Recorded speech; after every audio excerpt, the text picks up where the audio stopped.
এটি হচ্ছে মাজারের সামনের এবং মেন গেট। মাজারের মোট 3টি গেট আছে, এটি মেন গেট।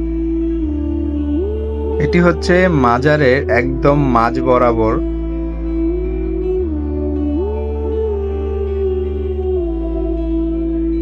আর এই চারপাশটা আপনাদের ভালো করে দেখাচ্ছে। তার ওই সোজা দেখতে পাচ্ছেন পুকুর ঘাট, এটি একটি মাজারের সুন্দর একটা পুকুর।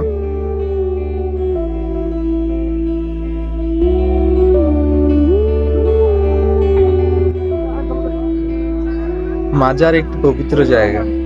এখানে সব ধরনের মানুষই আছে, ভালো খারাপ, কিন্তু ভালো মানুষের চাইতে খারাপ মানুষগুলোই মাজারে বেশি দেখা যায়।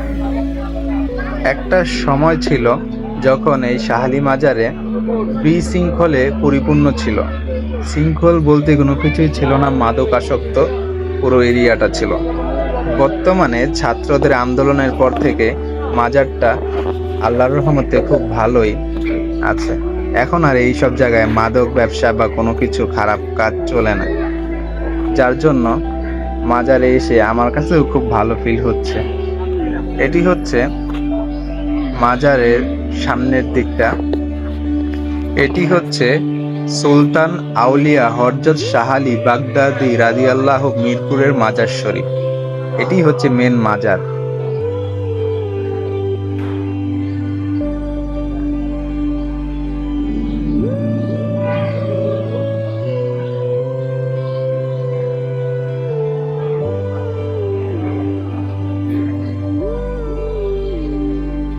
সবচাইতে আশ্চর্যকর, প্রতিটা মাজারে আমি দেখছি মানে পাখির কিচিরমিচির শব্দ মাজারের ভিতরেই অনেক প্রচন্ড পরিমাণ বেশি থাকে।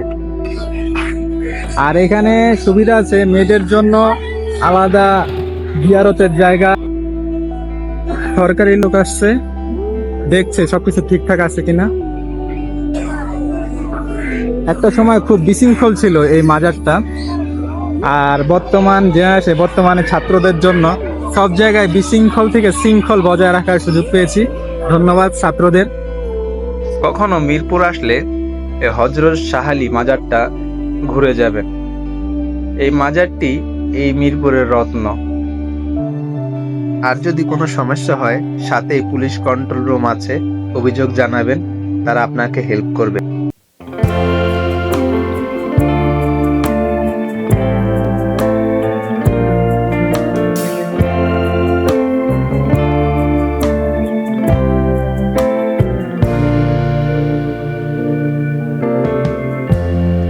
আমি এখন আছি কবরস্থানে। তো ভাবছেন কবরস্থানে ভিডিও না করলেও চলতো, কিন্তু আসলে এটা একটা রাস্তা, আর দ্বিতীয়ত এটা একটা এলাকা। এত বড়ই কবরস্থান যে এখানে একটা এলাকা আছে ভিতরে, এমনকি বাজার, দোকানপাট, রাস্তা সবকিছু আছে। এটা এত বড়ই কবরস্থান যে বাংলাদেশের 2য় নাম্বারে। তো কবরস্থানটা আমি আপনাদেরকে দেখাই। ওই যে যে গাছগুলো দেখতেছেন না বড় বড়, ওই পিছনে, ওইটার পিছনেও কিন্তু কবরস্থান।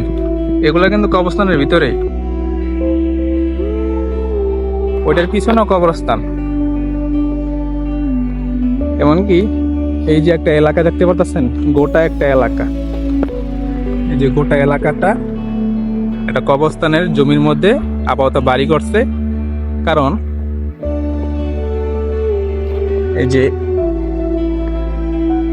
এই যে পাশে যে দেখতেছেন জমিটা, ফাঁকা জমি, ওই ফাঁকা জমিটা যতদিন ভরাট না হবে, বা আমার পিছনে আছে, পিছনে ওইখানেও ফাঁকা জমি আছে, এগুলো যতক্ষণ ভরাট না হবে ততক্ষণ আর কি এই এরিয়াটা তারা দখলেই রাখবে। এগুলো ভরাট হলে এই এরিয়াটা ভেঙে ফেলবে আর কি। এই কবরস্থানটা 4 ভাগে ভাগ করা হয়েছে। এখন আপনারা ভাবতেছেন যে 4 ভাগ কিভাবে হয়।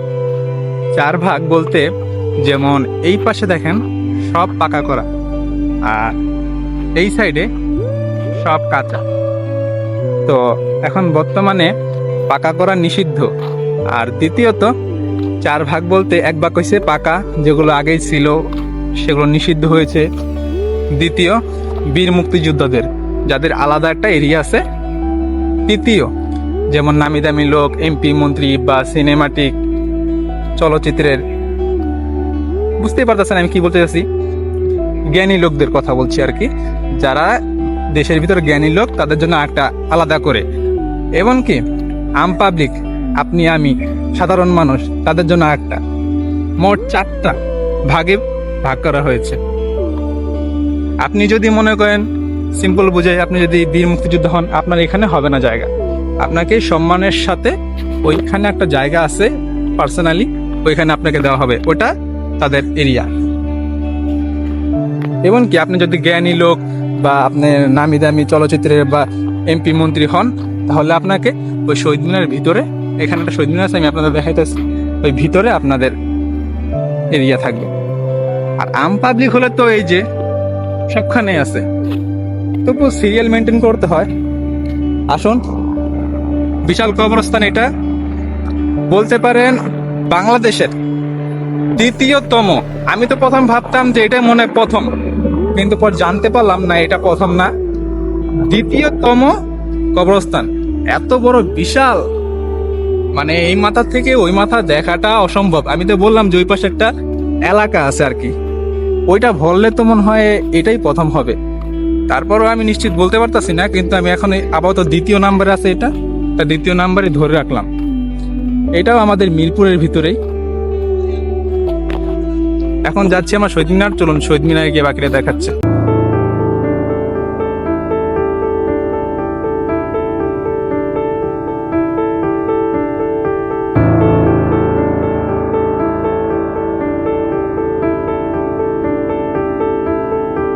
মিরপুর কবরস্থানের পাশেই বুদ্ধিজীবী শহীদ মিনার। এই শহীদ মিনারটা এই মিরপুর এলাকাবাসীর জন্য একটি ঈদের চাঁদ। ঈদের চাঁদ বলতে মিরপুরবাসীদের জন্য ভালো কোথাও জায়গা নেই যেখানে প্রতিদিন গিয়ে টাইম স্পেন্ড করবে। এই জায়গাটা সাধারণ মানুষের জন্য একদম ফ্রি, কোনো টিকিট ছাড়াই এখানে সবাই ঢুকতে পারে মন মতো ভাবে। প্রতিদিন সকালে এবং বিকালে 5টার পরে এটা নিষিদ্ধ থাকে। সকালবেলা যারা ঢোকে তারা জগিং করে, দৌড়াদৌড়ি করে, অনেকে লিভারের সমস্যা বা শারীরিকভাবে সমস্যা থাকে, তাদের জন্য এটা খুব মানে উপকার একটা জায়গা। এমনকি বাচ্চাদের জন্য দেখুন স্কেটিং করছে, তারা প্রতিদিন এখানে স্কেটিং এ প্র্যাকটিস করে। এমনকি আমাদের মতো যারা ইয়াং জেনারেশন আছে তারা এখানে টাইম স্পেন্ড করার জন্য ভালো একটা জায়গা পেয়েছে। এখানে সময় কাটানোর জন্য অনেক সুন্দর একটা মুহূর্ত, মানে আপনার বিনা টিকিটে ঘরের পাশে যদি এরকম একটা জায়গা থাকে, সুন্দর একটা জায়গা থাকে, তাহলে বলুন আপনার কাছে কি মনে হবে না এটা সত্যি আমার জন্য ঈদের চাঁদ। এই শহীদ মিনারটি এতটাই জনপ্রিয় ও পপুলার, তার কারণ হচ্ছে এই জায়গাটিতে প্রতি বছর বাংলাদেশের সব নামি দামি শিল্প এমনকি রাজনৈতিক নেতারাও এখানে আসেন। প্রতি বছর প্রধানমন্ত্রী বা রাষ্ট্রপ্রধান যেখানে থাকুক না কেন, এখানে শ্রদ্ধাঞ্জলি দিতে ঠিকই নিয়মিত আসতেন।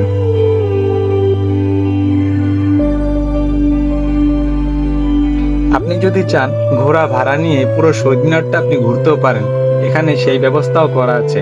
আসলে বলতে কি, সময়টা কাটানোর জন্য এই জায়গাটা খুব বেস্ট। এখানে ঢুকতে কোনো ধরনের টাকা লাগে না, এই জায়গাটা সাধারণ মানুষের জন্য উন্মুক্ত। এই শহীদ মিনারটি সত্যি আমাদের জন্য একটা ঈদের চাঁদ।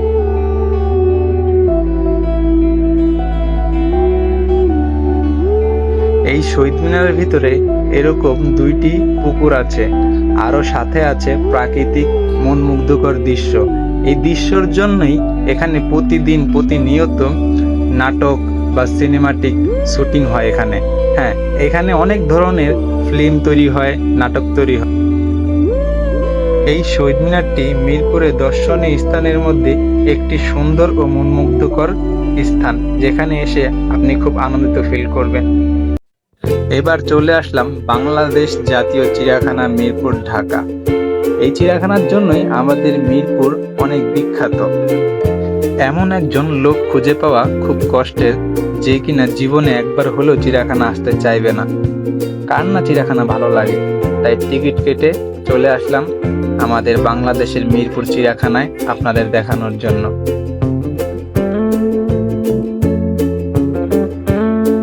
এটি হচ্ছে চিড়িয়াখানার ম্যাপ, কোথায় কি কি আছে এটির ভিতর দেওয়া আছে। চিড়িয়াখানা ঢুকতেই প্রথমে পেয়ে গেলাম মিস্টার মাঙ্কিকে।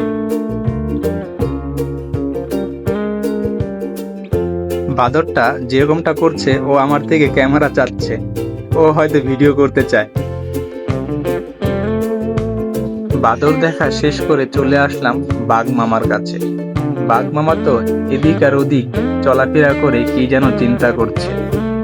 পরে বুঝতে পারলাম তার পাশে যে হরিণ আছে সে হয়তো সেটা বুঝতে পেরেছে। এটি একটা বগের এরিয়া, এখানে অনেক প্রজাতির বগ রাখা আছে।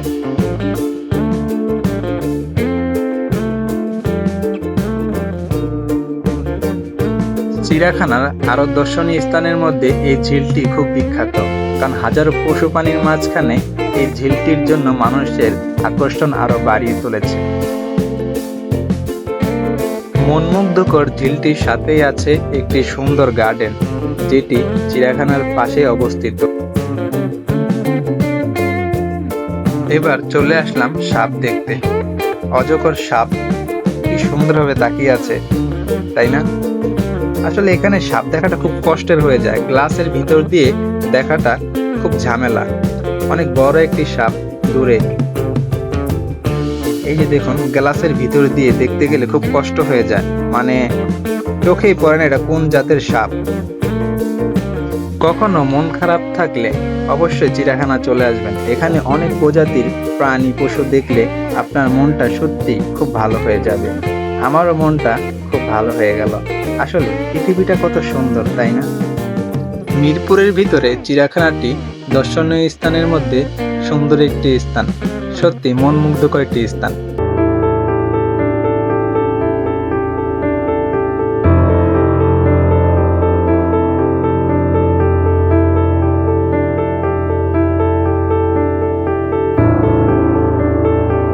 চিড়িয়াখানা থেকে বের হয়ে একটি রিক্সা নিয়ে 50 টাকা ভাড়া দিয়ে মাত্র 10 মিনিটের মধ্যে এসে পড়লাম জাতীয় স্টেডিয়ামে।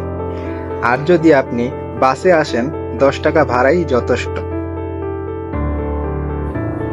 জাতীয় স্টেডিয়ামে টেস্ট ম্যাচ চলছে, তো আমি সচরাচর খেলা দেখতে আসি, এমনকি আজকেও আসলাম, এমনকি একটি ভিডিও করে নিচ্ছি যাতে আপনারা দেখতে পারেন। এখন টেস্ট ম্যাচ তো, তাই অল্প মানুষ আছে। যখন কোনো বড় ধরনের ম্যাচ চলে তখন তো এই জায়গায় সিট পাওয়াটা খুব কষ্টের হয়ে যায়। সিট তো দূরের কথা, দাঁড়ানোর জায়গাটা পর্যন্ত থাকে না।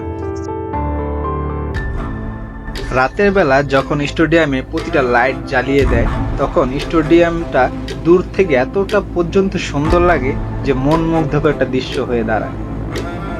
মিরপুরের দর্শনীয় স্থানের মধ্যে জাতীয় স্টেডিয়াম অন্যতম একটি স্থান।